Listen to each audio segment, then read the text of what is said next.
Hello friends, welcome to our channel. Students, आज हम आपकी क्लास 7 की हिंदी की जो न्यू एनसीईआरटी टेक्स्ट बुक है वीणा, उसका जो फर्स्ट चैप्टर है जो कि पोएम है चिड़िया का गीत, वो आज आपको समझाएंगे। पोएम के बारे में आपको बताएंगे।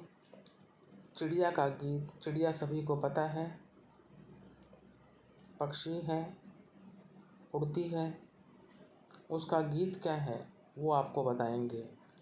सबसे पहले मेरे घर का अंडे जैसा था आकार, तब मैं यही समझती थी बस इतना सा ही है संसार। तो यहाँ पर जो चिड़िया है वो कहती है, जब शुरू में उसका आकार जो है अंडे जैसा था, उस समय की बता रही है बात। जब बहुत छोटा जो बच्चा होता है, जब उससे पहले वो एक अंडे में होता है, तो वो उस बारे में बताया गया है। सबसे पहले मेरे घर का अंडे जैसा आकार था, यानी वो चिड़िया जो है कहती है कि शुरुआत जब हुई थी तो उस समय सबसे पहले मेरे घर का जो आकार था वो अंडे जैसा था, यानी मैं अंडे में थी।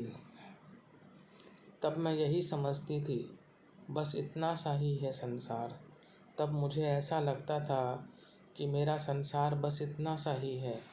यानी आप देख रहे हैं कि ये तो बाद की बात है, जब वो घोंसले में आ गई थी तो सबसे पहले जो आकार था वो अंडे जैसा था। सबसे पहले जो आकार था वो चिड़िया का कह लो, या जब वो बिल्कुल जो अंडे में थी उस समय उसका जो आकार था वो अंडे जैसा था। तो वो यहाँ पर कहती है कि सबसे पहले मेरे घर का अंडे जैसा आकार था,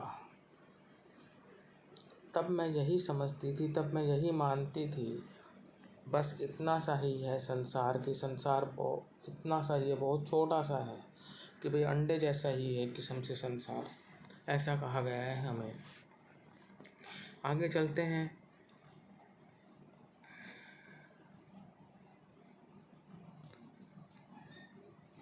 तो यहाँ पर आपने देखा सबसे पहले कि भाई ये जो घर है ये अंडे जैसा है।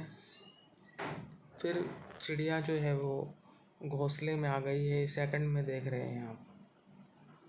तो यहाँ जैसे आपने देखा कि जो पहली पिक्चर है वो अंडे जैसे आकार की है, दूसरी है जो है वो घोंसले में की है। फिर मेरा घर बना घोंसला, फिर चिड़िया का जो घर है वो घोंसला बना सूखे तिनकों से तैयार। ये जो घोंसला था ये सूखे तिनकों से बना था, यानी घास फूस से बना था। तब मैं यही समझती थी बस इतना सा ही है संसार। तब मैं यही मानती थी कि बस संसार इतना ही है, इतना ही छोटा है। सबसे पहले जो उसका घर बताया गया है अंडे जैसे आकार का, यहाँ आप देख रहे हैं कि अंडे जैसा आकार है। दूसरे में जो है उसका घर घोंसले में है। फिर मेरा घर बना घोंसला सूखे तिनकों से तैयार, तब मैं यही समझती थी बस इतना सा ही है संसार। अब चलते हैं तीसरी पिक्चर पर। फिर मैं निकल गई शाखाओं पर पेड़ की शाखाएं होती हैं। तो यहाँ पर आप देखो चिड़िया बैठी हुई है पेड़ की शाखा पर। हरी भरी थी जो सुकुमार का मतलब होता है कोमल। ये शाखा जो थी हरी भरी थी और कोमल थी। तब मैं यही समझती थी, तब मैं यही मानती थी बस इतना सा ही है संसार। ये संसार बस इतना ही छोटा है। तो सबसे पहले घर माना गया अंडे जैसे आकार का, फिर घर माना गया घोंसले में, और फिर माना गया पेड़ की शाखा पर, कोमल पेड़ की हरी भरी शाखा पर। तो 3 बार कहा है चिड़िया ने कि बस इतना सा ही है संसार, यानी अंडे जैसा है। अगले में फिर इतना सा ही है संसार का मतलब घोंसले जैसा है। और फिर कहा गया है शाखा पर रहने के बारे में कि बस इतना सा ही है संसार। आगे चलते हैं। आखिर जब मैं आसमान में उड़ी दूर तक पंख पसार, तब समझ में मेरी आया बहुत बड़ा है यह संसार। आखिर जब मैं आसमान में उड़ी दूर तक पंख पसार, अंत में जब मैं आसमान में दूर तक उड़ी हूँ पंख पसारे हुए, पंख फैलाए हुए, तभी समझ में मेरी आया बहुत बड़ा है यह संसार।